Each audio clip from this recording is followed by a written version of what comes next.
السلام علیکم، میں ہوں مختار علی۔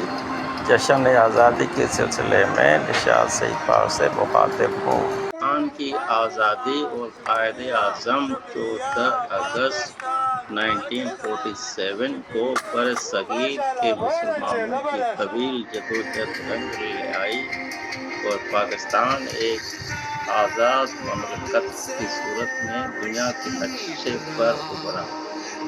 اس جدوجہد کی قیادت جناب قائد اعظم محمد علی جناح نے کرشماتی قیادت، اصول پسندی اور ناقابل شکست عزم کے ساتھ آپ نے دو قومی نظریے کو بنیاد بنا کے مسلمانوں کے لیے ایک ایسی سرزمین حاصل کی جہاں وہ اپنے مذہب، ثقافت اور اقدار کے مطابق آزاد زندگی گزار سکیں۔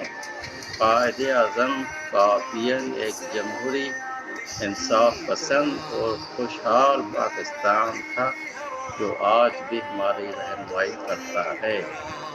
پاکستان زندہ باد۔